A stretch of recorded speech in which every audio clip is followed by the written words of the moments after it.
पिताजी चाहते थे नौकरी करूं, जरा पढ़ने में ठीक ठाक था और मैं थोड़ा क्रांति करना चाहता था। विद्यार्थी परिषद में मैंने काम किया, उनका संगठन मंत्री रहा, घर छोड़ के गया, काम किया। आज भी मुझे विद्यार्थी परिषद के बच्चे मिलते हैं तो मुझे भी वो अच्छे लगते हैं और एनएसयूआई के लोग मिलते हैं तो वो भी अच्छे लगते हैं। सबसे बड़ी परेशानी, जहन में सबसे बड़े दर्द इस समय देश के नौजवान के अंदर क्या है? और छात्र अपने आप को ठगा हुआ महसूस करते तो ये इस घटनाक्रम पे एनएसयूआई का कोई मूवमेंट, एनएसयूआई क्या करेगी? क्या सरकार शामिल ऐसी जानबूझ के नहीं कराती है? हैं। अपने किले से बाहर आना चाहिए योगी आदित्यनाथ को। एक सेकंड, ये किंगडम कहाँ से आ गया? बेचारे योगी आदमी है, एक जोड़ी कपड़े पहनते हैं, वो सुबह 4 बजे जाते हैं, दिन भर मेहनत करते हैं। किंगडम कहाँ से नजर वो आ रहा है? राजा हैं क्योंकि वो लोकतंत्र में विश्वास नहीं रखते। ये लखनऊ है, योगी जी के बुलडोजर का नाम सुना है आपने? सुना है आप यहाँ रहना है अभी आपको। किसी कांग्रेस के किसी पदाधिकारी ने सड़क पे आके कहा, कांग्रेस के प्रदेश अध्यक्ष ने, जनरल सेक्रेटरी ने, कांग्रेस ने सड़कें जाम करी। आप लोग ट्विटर पे, बयानों में, हमारे संग इंटरव्यू में बड़े बड़े भाषण दे देते हैं। जिस दिन पेपर लीक हुआ उस दिन कांग्रेस ने क्यों नहीं उत्तर प्रदेश की सड़कों पर प्रदर्शन किया? जिस समय बैठ के गठबंधन की बात होनी चाहिए, सीट शेयरिंग होनी चाहिए, उस समय आपका नेता सड़क पर घूम रहा है। वो लोकतंत्र को बचाने की बात कर रहे हैं। लोकतंत्र तब बनेगा जब सरकार बनेगी। इनकी सरकार बन गई तो आपकी पार्टी बचेगी नहीं। क्या खराब नेटवर्क है आपका कि मध्य प्रदेश की स्टूडेंट यूनियन ने आपको बताया नहीं एनएसयूआई की कि हमारे कमलनाथ का खेल चल रहा है, आपको पता नहीं? नहीं, क्या आप बताना नहीं? नहीं। नमस्कार, मैं संजय शर्मा, आप देख रहे हैं 4PM न्यूज नेटवर्क। एक नई बात अपने बारे में बताता हूँ, मेरे बहुत सारे दर्शकों को पता नहीं होगी। वो सोचते हैं कि पत्रकार हूँ, पत्रकार ही पैदा हुआ हूँ, बाकी क्या करता था पहले ये शायद बहुत लोगों को पता नहीं है। तो मैं आपको बता दूं, जब मैं पढ़ के आया तो पिताजी चाहते थे नौकरी करूं, जरा पढ़ने में ठीक ठाक था और मैं थोड़ा क्रांति करना चाहता था। तो क्रांति करने के लिए मैं पहले विद्यार्थी परिषद ज्वाइन करी, स्टूडेंट टाइम से। विद्यार्थी परिषद में मैंने काम किया, उनका संगठन मंत्री रहा, घर छोड़ के गया, काम किया और कुछ अलग अलग मुद्दे थे उसके बारे में विस्तार से। फिर मैंने एनएसयूआई, भारतीय राष्ट्रीय छात्र संगठन कांग्रेस ज्वाइन करी और उसका भी जनरल सेक्रेटरी रहा मैं। तो ये बहुत पहले की बात है। फिर ये हुआ कि पत्रकारिता करनी चाहिए, नेतागिरी मेरे बस की बात नहीं है। तो दोनों संगठनों से आज भी मुझे विद्यार्थी परिषद के बच्चे मिलते हैं तो मुझे भी वो अच्छे लगते हैं और एनएसयूआई के लोग मिलते हैं तो वो भी अच्छे लगते हैं। एक मेरा व्यक्तिगत मानना है कि जो लोग कहते हैं कि छात्र संघ के चुनाव नहीं होने चाहिए, छात्र संघ गुंडागर्दी का अड्डा बन गए हैं, मैं सिद्धांततः व्यक्तिगत इस बात का बड़ा विरोधी हूँ।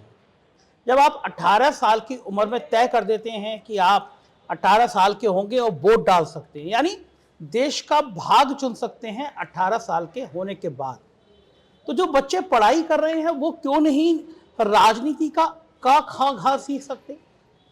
छात्र संघों के चुनाव इसलिए भी जरूरी हैं कि छात्र संघ के चुनाव एक विचारधारा तय करते हैं, व्यक्ति के अंदर एक नेतृत्व देने की क्षमता पैदा करते हैं और राजनीति इस देश की सबसे अहम चीज है। आप किसी से बात करेंगे नेताओं के बारे में बड़ी गलत नाक सिकोड़ेगा, अरे नेता बड़े खराब होते हैं। और मुझे बड़ा कभी कभी खराब लगता है, नेताजी शब्द इस देश का गौरव है, सुभाष चंद्र बोस के लिए कहा गया था, लेकिन आजकल नेताओं के नाम से नाक वो सिकोड़ते हैं, जबकि मेरे और आपकी जिंदगी नेता ही तय करते हैं, संसद ही तय करती है।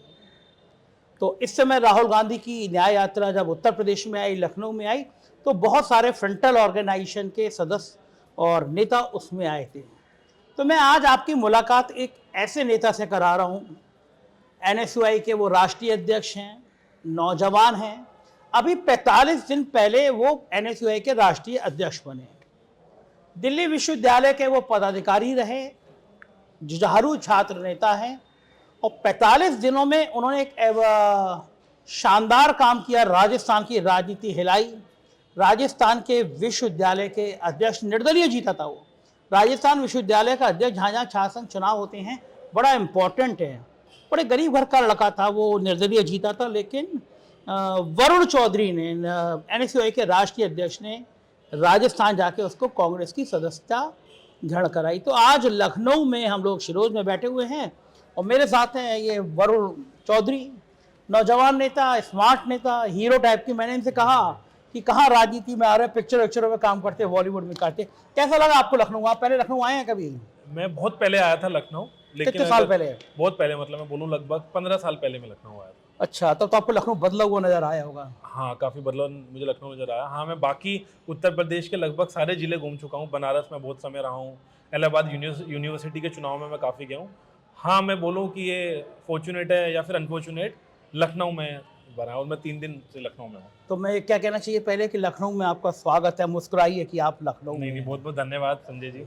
और ये जान के मुझे अभी पता चला आपके इंटरव्यू से, इससे पहले मुझे पता नहीं था कि आप हमारे मतलब जो एनएसवाई का हिस्सा रहे हैं। सीनियर हूँ, बॉस हूँ आपका मैं, हाँ, है ना? नहीं, आप तो अगर कभी- जनरल सेक्रेटरी हैं, आप हमारे तो सीनियर बॉस, रहे हैं। सीनियर हुआ। तो मुझे लगता है कि उस एनएसवाई के कारण से कहीं ये हो रहा है कि आज आप मजबूती से जो पत्रकारिता का काम है वो भी आप बहुत हुनर से कर हाँ, रहे ये अपनी पार्टी कर रहा हूँ, मैं कहूँगा विद्यार्थी परिषद की वजह से कर रहा हूँ। तो हैं। नहीं, मुझे क्योंकि लगता आपने है अपनी कि पार्टी चुनी, मैं विद्यार्थी परिषद में भी रहा हूँ भैया, संगठन मंत्री रहा हूँ, तो हो सकता है मैं वहाँ का काम कर रहा हूँ मजबूती लेकिन से। मुझे ऐसा लगा कि अगर आप एनएसवाई का हिस्सा रहे हैं तो इसलिए आप मजबूती से जो पत्रकारिता का काम है बहुत कम लोग इस देश में कर रहे हैं, आप उन चुनिंदा लोगों में से हैं जो इस काम को बहुत शुक्रिया, बखूबी कर रहे हैं। शुक्रिया वरुण जी। बात वहाँ से शुरू करते हैं, दिल्ली विश्वविद्यालय से। जरा मुझे थोड़ा सा संक्षिप्त में दिल्ली विश्वविद्यालय की वो यात्रा, वो चुनाव, उसके बारे में बताइए, दर्शकों को पता चले भाई एनएसवाई का राष्ट्रीय अध्यक्ष बनाया तो दिल्ली में इसका क्या जलजला था, कैसे चुनाव लड़े, क्या 2012 में मैंने एडमिशन लिया फर्स्ट ईयर में दिल्ली यूनिवर्सिटी में। तो एडमिशन लेने से पहले, अब तो एडमिशन सब ऑनलाइन हो गए, एडमिशन लेने से 2012 में जो एडमिशन हुआ करते थे वो हुआ करते थे ऑफलाइन। तो मैं जिस दिन फॉर्म निकला, मैं फॉर्म लेने गया एक दिल्ली यूनिवर्सिटी के कॉलेज में, मुझे कॉलेज का नाम भी याद है, वो अभी भी जिस कॉलेज में फॉर्म लेने गया मैं, तो मैं कॉलेज में जब फॉर्म लेने गया तो बाहर मुझे एनएसवाई के कुछ साथी मिले।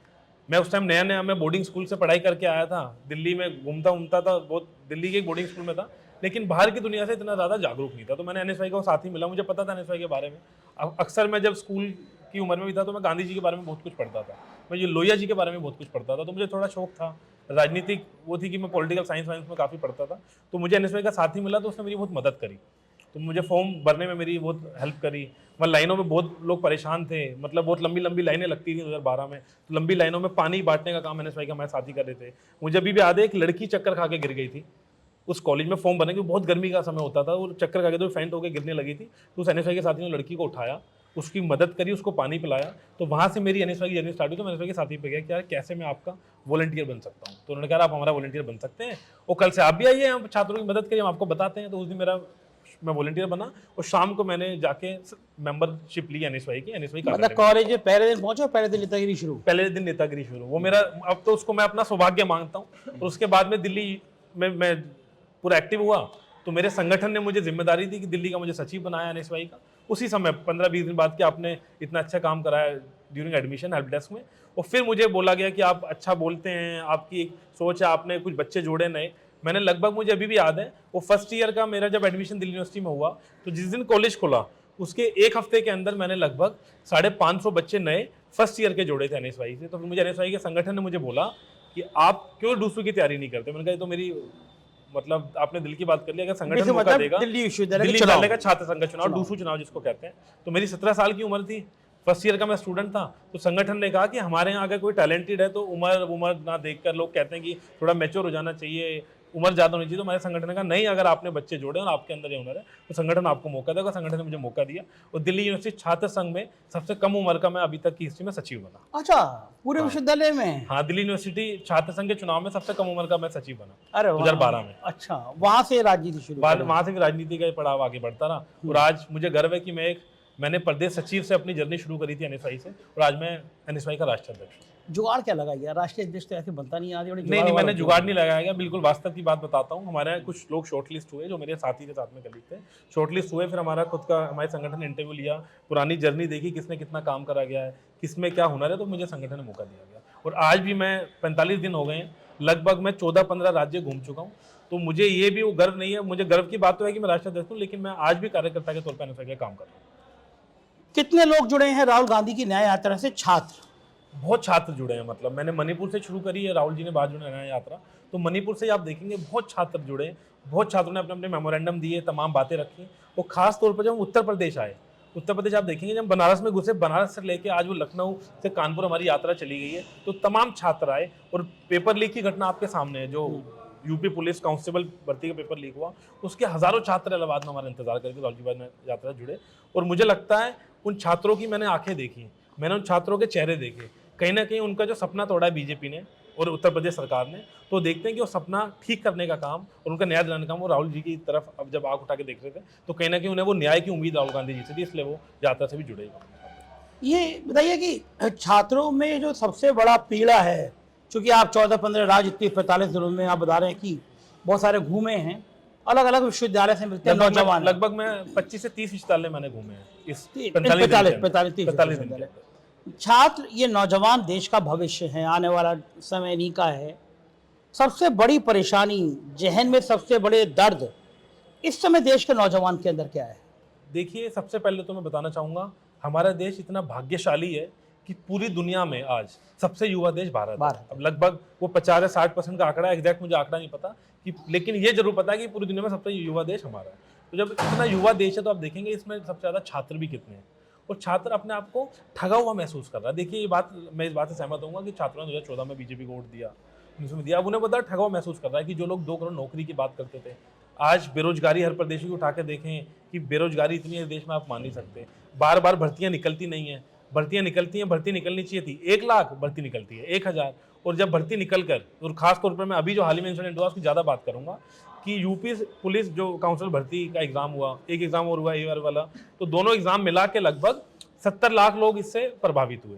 और 70 लाख छात्र, आप सोचें, उन्होंने कोचिंग ली होगी, महंगाई का समय, आप खुद जाइए मीडिया के माध्यम से चेक करिए कितनी महंगी कोचिंग फीस हो गई है, कितना रहना महंगा हो गया कोचिंग वाले एरिया में। मैं कल जब निकल रहा था इलाहाबाद से, तो मैंने पूछा कि जो कैंपस में जगह मिल गई तो ठीक है, लेकिन बाहर जो PG मिलता है उसका कितना रेंटल किराया हो गया। तो बताया था भैया पहले 100 रुपये हुआ करता था, 500 रुपये हुआ करता था, आज 4-5 हज़ार रुपये से कम में, 10 हज़ार रुपये से कम में कमरा नहीं मिल पा रहा। तो सोचो उन 70 लाख बच्चों का क्या हुआ जिनका सपने तोड़ने का काम, पेपर लीक की घटना उनके सामने आई। हताश है बच्चा, आप देखेंगे सोशल मीडिया के माध्यम से।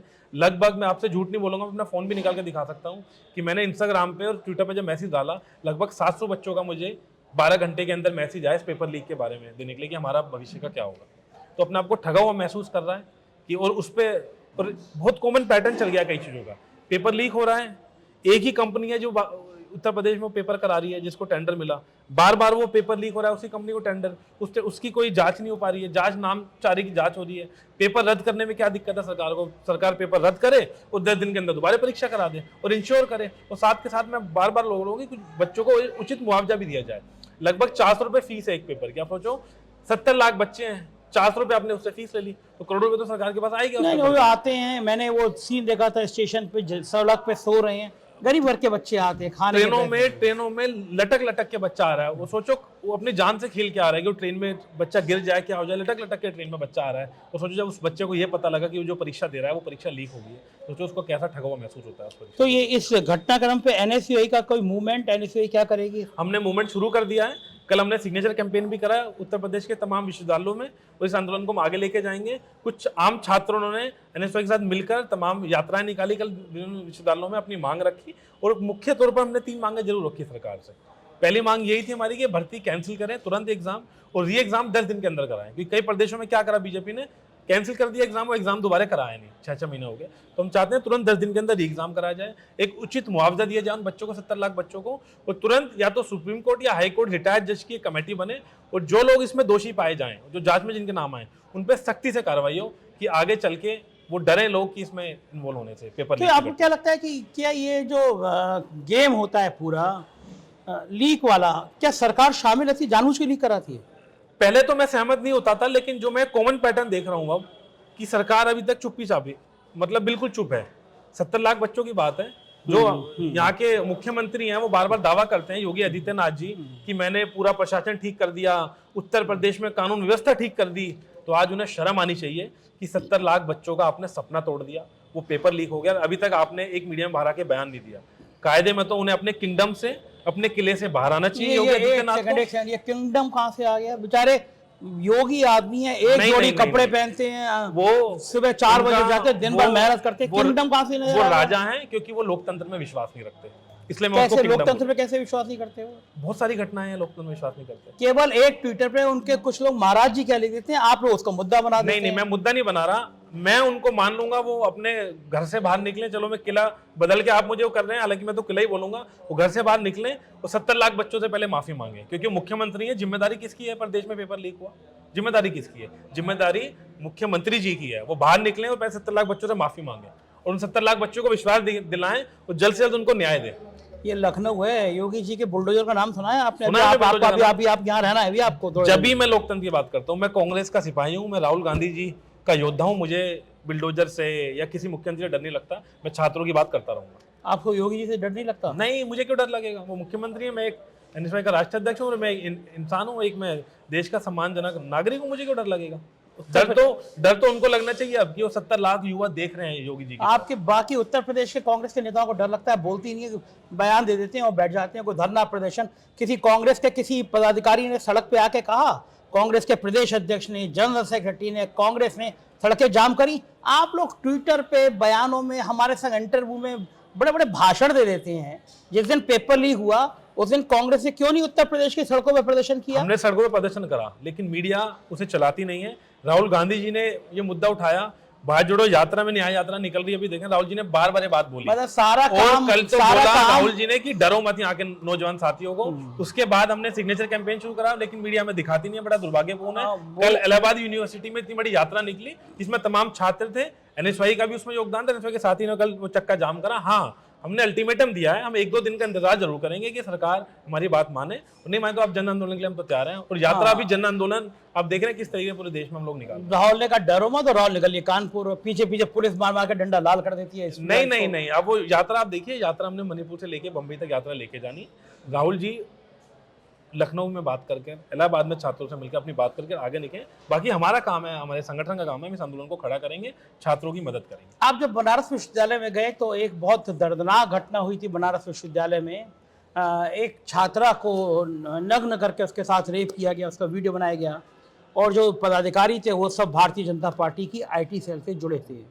इस मुद्दे को NSUI ने जितनी प्रमुखता से उठाना चाहिए था, क्या बनारस में उठाया? हमने उठाया, और मैं आपको बताना चाहूंगा, हमारा जो इकाई अध्यक्ष है और हमारे जो एनएसवाई के मेंबर हैं, दुर्भाग्यपूर्ण देखिए, उन्होंने प्रदर्शन करा इस रेप इंसिडेंट पे, और उल्टा उन पर गैर जमानती FIR कर दी सरकार ने। लगभग कह रहा हूं, आप यहाँ बोल रहे हैं लगभग 5 से 6 हमारे जो इकाई अध्यक्ष और एनएसवाई के सदस्य थे, उन पे FIR कर दी बीजेपी सरकार ने। और मैं बार बार बात करता हूँ, वो हाथरस हो, वो उन्नाव हो, वो देश के खिलाड़ी हो, वो BHU हो, उसमें भी एक कॉमन पैटर्न है कि बार बार उसमें या तो वो ABP का आदमी होता है या वो बीजेपी का IT सेल का होता है। मतलब कहीं ना कहीं जो इस घटना में शामिल है उनका डायरेक्ट कनेक्शन बीजेपी से है, और उनको बचाने के लिए देखिए, ये बड़े दुर्भाग्यपूर्ण है जो BHU में भी हुआ। ऐसी घटनाएं देश में नहीं होनी चाहिए। मैं बड़ा संवेदनशील हूँ। जिस दिन मैं BHU में गया, मेरा पैर धुला था, तो मैंने उसी घटना की बात करी कि यार हम इस घटना इतनी दुर्भाग्यपूर्ण है, समाज को सुधरना चाहिए, ऐसी घटना नहीं होनी चाहिए। लेकिन ऐसी घटना हो गई, उन पीड़ित को न्याय दिलाने की बजाय जिसने ये घटना करी है उसको बीजेपी सपोर्ट करती है। आपने हाथरस में देखा, BHU में देख लीजिए, अभी लगभग इतने दिन तक पुलिस को पता था, पुलिस ने अरेस्ट नहीं करा क्योंकि चुनाव चल रहा था, मध्य प्रदेश का चुनाव था, उन्होंने इसको अरेस्ट नहीं करा। उनको पता नहीं था कि ये बीजेपी का IT सेल का आदमी है। जब तमाम सोशल मीडिया से पता लग गया था, तो बीजेपी ऐसे लोगों को बचा रही है। हमारे देश के खिलाड़ी आपने देखा होगा जंतर मंतर पे बैठे, देश के लिए जो गौरव से मेडल लाते हैं, उनके साथ ऐसी घटना हुई। और दुर्भाग्यपूर्ण है वो सांसद भी उत्तर प्रदेश का था, आज मैं बैठा हूँ जिस सांसद पे आरोप। बाहुबली है वो भी सांसद? नहीं तो बाहुबली है तो क्या है, वो किसी खिलाड़ी के साथ ऐसा अत्याचार कर देगा, ऐसी घटनाएं कर देगा। बाहुबली तो क्या हुआ? बाहुबली का मतलब थोड़ी है कि तमाम देश की लड़कियों को और देश के तमाम जिन्होंने देश जो गर्वशाली लोग हैं देश के, उनके साथ ऐसी घिनौनी हरकत करे। लेकिन उत्तर प्रदेश में समस्या ये आती है कि जैसे आपने कहा कि बनारस में जिन लोगों ने मूवमेंट उठाया, जिन छात्रों ने उठाया, उन पे FIR हुई। राहुल जी निकल लेंगे दिल्ली, आप निकल लोगे दिल्ली, वो FIR झेल रहे हैं। नहीं, आप लोग मदद कहाँ मदद करते हम हो? उनकी पूरी मदद कर रहे हैं। आप जाके पूछिए, हमारे जो सदस्य हैं उनसे पूछिए, आप उनकी पूरी मदद कर रहे हैं। हमने पूरी उन्हें लीगल हेल्प भी दिलाई है, और वो खुद हमें बात बोलते हैं कि आप दिल्ली जाइए, अभी हम आंदोलन की तैयारी कर रहे हैं, आंदोलन खड़ा करके आप फिर दोबारा आइएगा तो आपको वो आंदोलन दिखेगा। हम लोग डरने वाले नहीं है। हाँ, आप सोचिए क्या होता है आंदोलन करना। आंदोलन करने से लोकतंत्र मजबूत होता है। जब भी देश में आंदोलन होते हैं तो हम खुद सहमत हैं, हमारी सरकारों में भी आंदोलन हुए, हमने आंदोलन को कभी इस तरीके से मारने की कोशिश नहीं करी जो आज किसानों के साथ गोलियां चला रही है बीजेपी सरकार। आज फिर आंसू गैस के गोले मार रहे हैं। तो हमेशा याद रखें, जब आंदोलन होते हैं तो आंदोलन से लोकतंत्र मजबूत होता है, और बीजेपी बार बार लोकतंत्र को खत्म करना चाहती है, लोकतंत्र को कमजोर करना चाहती है, इसलिए आंदोलन से डरते हैं, आंदोलन को खत्म करना चाहते हैं। लोहिया पड़ा था, आपने याद है ना आंदोलन की लाइन याद है उसकी? मुझे सारी यादें याद है, और मैं आज वो लाइन दोहराऊंगा और उसको उल्टा करके बोलूंगा कि जब संसद आवारा हो जाए तो सड़कें सूनी हम रहने नहीं देंगे, और सड़कें सूनी नहीं होनी चाहिए। तो वही सड़कों को गर्म करने का काम, वही सड़कों पे नौजवान और हमारे लोगों को जगाने का काम राहुल गांधी जी कर रहे हैं, जो दूसरी यात्रा निकाली है, पहली यात्रा निकाली है, और बोला नौजवान साथियों को और देश की जनता को कि आप डरो मत, अपने हक की बात रखो, जागो। बार बार बोला राहुल गांधी जी ने बात। जिस समय बैठ के गठबंधन की बात होनी चाहिए, सीट शेयरिंग होनी चाहिए। उस समय आपका नेता सड़क पर घूम रहा है, तो अच्छी बात है। बया को आ रहे हैं गठबंधन के साथी छोड़ छोड़ नहीं नहीं, क्या बात करो। देखो मैं मानता हूं जो साथी चले गए उस पर मैं पहले तो मैंने टिप्पणी नहीं करी, मुझे कई बार होता था, लेकिन अब मैं एक टिप्पणी जरूर करूंगा। मुझे लगता है उनकी कहीं ना कहीं मजबूरी होंगी कि ईडी या सीबीआई की मजबूरियां होंगी, कुछ ना कुछ ऐसी मजबूरियां गठबंधन छोड़ के गए। हमारे पार्टी के राष्ट्रीय अध्यक्ष जी जो खड़गे जी, वो दिल्ली में हैं, वो यात्रा में आ रहे हैं, लेकिन अप डाउन कर रहे हैं, वो पूरी दिल्ली में तैयारी कर रहे हैं। राहुल गांधी जी यात्रा निकाल रहे हैं, और ये यात्रा खासतौर पर मैं मानता हूँ चुनाव के माध्यम से नहीं देखनी चाहिए। ये बहुत बड़ी चीज है, वो लोकतंत्र को बचाने की बात कर रहे हैं। अब चुनाव ना बहुत छोटी चीज आ गई। आप देखिए जब 70 लाख बच्चों के साथ इंसिडेंट हो गया, तमाम कोई आदि पॉलिटिकल अरे लोकतंत्र तब बनेगा जब सरकार बनेगी। इनकी सरकार नहीं, बन गई तो आपकी पार्टी बचेगी नहीं। सरकार बनेगी, हमारी पार्टी ये जीवित रहेगी पार्टी। अब मैं आपको ये आश्वासन देता हूं। तय नहीं कर पा रहे, अखिलेश के सुर अलग होते हैं, कांग्रेस के सुर अलग होते हैं। वो देखो हमारी अखिलेश के संग सीट शेयरिंग हो नहीं पा रही। हमारी सीनियर लीडरशिप का एक कम्युनिकेशन होगा, मैं उस कम्युनिकेशन का हिस्सा नहीं हूँ। मुझे उस कम्युनिकेशन के बारे में मैं बिल्कुल खुले मन से बोल रहा हूँ, ज्यादा नहीं पता। इतना जरूर पता है कि कांग्रेस ने हमेशा देश में जो पार्टी बीजेपी से लड़ना चाहती है, जो पार्टी देश को तोड़ने की राजनीति जो करते हैं उनसे लड़ना चाहती है, उसके लिए हमेशा बड़ा दिल रखा है। अच्छा, इंडिया गठबंधन की भी बात छोड़ दी, चलिए छोड़िए उसको। आपके अपने साथी, हम तो मध्य प्रदेश में, हमारे योगेश, हमारे कैमरामैन, पूरी टीम मध्य प्रदेश के गांव-गांव में घूम रही थी। हमें क्या पता कि आपका नेता कमलनाथ वही डील किए बैठा हुआ है। ऐसे नगीने कांग्रेस हमारी पार्टी में वो छोड़ के कहाँ गए हैं? वो बेचारे उनका जो बेटा है ना, उसने एक्सपोर्ट पे कांग्रेस का सिंबल हटा दिया। और आप इतने भोले बन के आप लोग नेता लोग कह देते हो कि कमलनाथ छोड़ के कहाँ गए हमारे साथ वो। हाँ हाँ, अब आप जो लोग छोड़ रहे हैं ना, आप उनकी बात छोड़िए। मैं आपसे बात करूंगा कि कांग्रेस में कौन लोग ज्वाइन कर रहे हैं।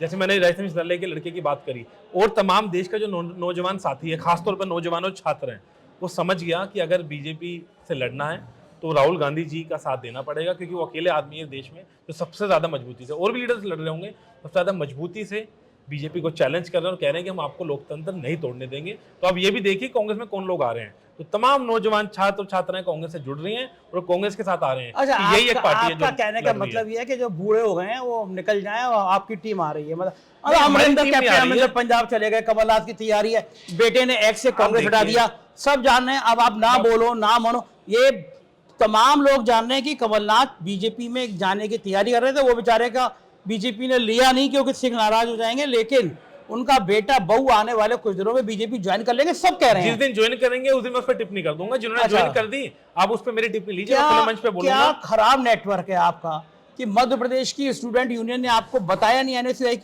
कि हमारे कमलनाथ का खेल चल रहा है, आपको पता नहीं? नहीं, आप बताना नहीं। नहीं, मैं इस बात से सहमत नहीं हूँ, और मैं बार बार ये बात बोल रहा हूँ कि जो लोग जा रहे हैं उनकी मजबूरियां मुझसे ज्यादा, संजय जी आपको पता होंगी उनकी मजबूरियां क्या है। मुझे क्या पता आपको? नहीं, मैं बड़े खुले में बोलता हूँ, जो लोग गए हैं देखो, या तो उन पर ईडी का मुकदमा था, या तो उन पर सीबीआई का मुकदमा था, या वो डर के भाग गए। जो नौजवान साथी है वो डरता नहीं है।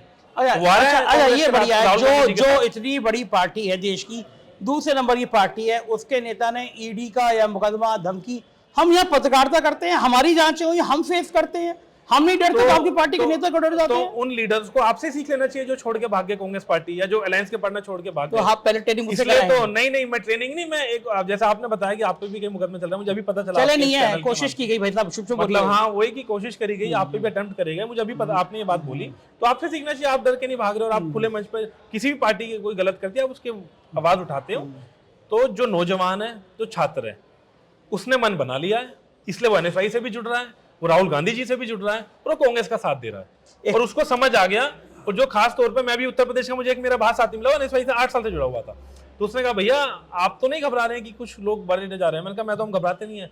कहने भैया हम मोर्चा संभाले हुए हैं, यूनिवर्सिटीज में हम बिल्कुल जागरूक हैं, यूनिवर्सिटी में मुश्तरी के साथ हम हैं, और हम आरएसएस और इसकी जो आइडियोलॉजी है, जो संविधान बचाने का काम है, जो संविधान तोड़ रहे हैं बीजेपी आरएसएस के लोग, हम उसको बचाएंगे और मजबूती से इस पार्टी को स्ट्रॉन्ग करेंगे। तो नए लोग, नौजवान हैं, उनको ये दिख गया है कि भविष्य भी कांग्रेस है, प्रेजेंट भी कांग्रेस है, और आने वाले समय में जो देश के लिए लड़ना चाहता है, जो देश को बचाना चाहता है, वो कांग्रेस में आ रहा है। एक आखिरी सवाल, वरुण चौधरी का, एनएसयूआई के राष्ट्रीय अध्यक्ष का आगे का प्लान क्या है? देखिए मेरा प्लान ये है, अभी मैं लगभग 45 दिन मुझे बने हुए हो गए, मैं तमाम विश्वविद्यालयों में जा रहा हूँ, भाई जो नया यात्रा भी चल रही है, कि खास तौर पर देश के जो विश्वविद्यालय हैं, आप देखिए बीजेपी जब 2014 में आई, उन्होंने पहला जो आक्रमण करा वो यूनिवर्सिटीज पे करा, कि कहीं ना कहीं ये पार्टी आंदोलन से डरती है। अच्छा, एक सेकंड, एक सवाल और पूछना था मुझे। कई जगह छात्र संघों के चुनाव नहीं होते, क्या एनएसयूआई छात्र संघ के चुनाव को मूवमेंट करेगी? हाँ, मूवमेंट करेगी, हम हर जगह मांग करते हैं। और इसमें तो मेरा व्यक्तिगत इंटरेस्ट भी है और मुझे इसमें कोई शर्म नहीं आती कि मेरा सेल्फ इंटरेस्ट भी है, क्योंकि मैं खुद छात्र संघ से निकल के आया हूँ। तो मैं तो चाहता हूँ देश में तमाम विश्वविद्यालयों में छात्र संघ के चुनाव हो, छात्र संघ चुनाव की बहाली हो तुरंत, और देश में छात्र संघ के चुनाव हो। अब वो बात वरुण चौधरी का आगे का प्लान क्या है? मेरा आगे का प्लान ये है कि हम देश की तमाम यूनिवर्सिटीज़ में जाएं, तमाम यूनिवर्सिटीज़ में जाकर जो नौजवान साथी हैं जो जिसके साथ अन्याय हुआ है, खासतौर पर जो, और अन्याय का मतलब क्या, छात्रों के साथ। मैं कल लखनऊ यूनिवर्सिटी में गया, मुझे पता चला कि लगभग 3000 बच्चे हैं जिन पे खास तौर पर SC ST OBC के स्टूडेंट्स हैं जिनकी स्कॉलरशिप रोक दी गई है। उनका फॉर्म ऐसे ही पड़ा हुआ है, प्रोक्टर पे तमाम हमारे एनएसओ के साथी भी जा रहे हैं, वो बच्चे दर दर भटक रहे हैं। डेली उन्हें शाम को एक लॉलीपॉप देता है प्रोक्टर और प्रशासन, हाँ हम आपकी जल्द स्कॉलरशिप रिलीज करेंगे, उनको स्कॉलरशिप रोक दी गई है। और ये घटना खाली लखनऊ यूनिवर्सिटी में नहीं है, ये बनारस यूनिवर्सिटी में, ये JNU के अंदर, दिल्ली यूनिवर्सिटी के अंदर तमाम पैटर्न रहते हैं। दूसरा, जो न्यू एजुकेशन पॉलिसी बीजेपी लेके आई है, उस पॉलिसी में बहुत सारे लैब्स हैं, उस पर भी छात्रों को अब एहसास हो भी गया और हो रहा है कि यार कहीं ना कहीं इस पॉलिसी में कहीं ना कहीं इतने लूप होल थे, जबरदस्ती पॉलिसी लाई गई और कहीं ना कहीं प्राइवेटाइजेशन को बढ़ावा देने के लिए पॉलिसी लेके आई गई। तो छात्रों को फील हो रहा है किस तरीके से फीस की वृद्धि हो रही है। तो हम इस पॉलिसी का भी विरोध करेंगे और छात्रों के साथ कंसल्टेट करके बीजेपी का मुंह तोड़ जवाब देंगे और उनको मजबूर करेंगे वो पॉलिसी वापस ले। और जो छात्रों को रोजगार का सपना टूट गया, आप सोचिए, मैं जैसे बच्चों से मिलता हूँ, अब वो ये सोच नहीं पा रहा है कि मुझे नौकरी मिलेगी कि नहीं मिलेगी। वो 99% तो हार मान चुका है कि अब ग्रेजुएशन कर लूंगा, मास्टर्स कर लूंगा, उसके बाद मेरे साथ क्या होगा। और आप सोचिए, अभी आप कोटा की घटना भी देख रहे होंगे, किस तरीके से नौजवान छात्र आत्महत्या कर रहा है। तो इतना दर्दनाक हो गया कि अब देखिए, किसान वहाँ परेशान है, बॉर्डर पे लड़ रहा है और आत्महत्या करी थी। इससे पहले किसान आंदोलन हुआ, कितने 500 से ज़्यादा हमारे किसान शहीद हो गए। तो सोचो अब छात्र मजबूर हो रहा है। तो छात्र तो छोड़ो, अभी तक ये खाली स्टूडेंट्स तक की बात थी, अब आप देखिए देश में टीचर्स तक सड़कों पे प्रोटेस्ट कर रहे हैं। आप दिल्ली यूनिवर्सिटी में जाके देखिए, प्रोफेसर ऋतु है वो प्रोटेस्ट कर रही है। तो लक्ष्मण यादव हो गए। मैं जयपुर गया, वहाँ टीचर प्रोटेस्ट पे बैठे हैं 15 दिन से। तो अभी तक तो देश में सुनने को आता था कि छात्र आंदोलन कर रहे हैं, छात्र प्रोटेस्ट कर रहे हैं।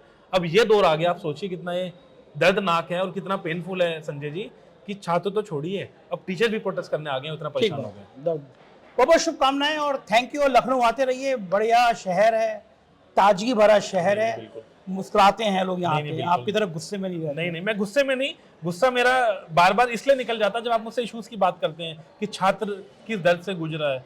जब मैं उसके दर्द की बात दिन भर सुनता हूँ ना, जब मैं लगभग में दिन में 2 या 3 विश्वविद्यालय घूम जाता हूँ, लगभग 100 छात्रों से मिलता हूँ जो अपना दर्द बताता है, तो बड़ा कॉमन एक चीज होती है, वो उनका दर्द मुझे दोबारा आप याद दिलाते हैं तो मुझे गुस्सा आ जाता है। 1-2 स्टूडेंट कहते हैं बड़ा हीरो टाइप का हमारा अध्यक्ष। नहीं, हीरो नहीं है। हीरो तो मैं कहाँ कहूँगा, मैं तो हम सड़कें गर्म करने का, सड़कों पर आंदोलन करने की तैयारी कर रहे हैं। तो अगर लोगों को हीरो लग रहा है तो उनको मैं अपना धन्यवाद देना चाहूँगा अगर वो हीरो कह रहे हैं तो। शुक्रिया।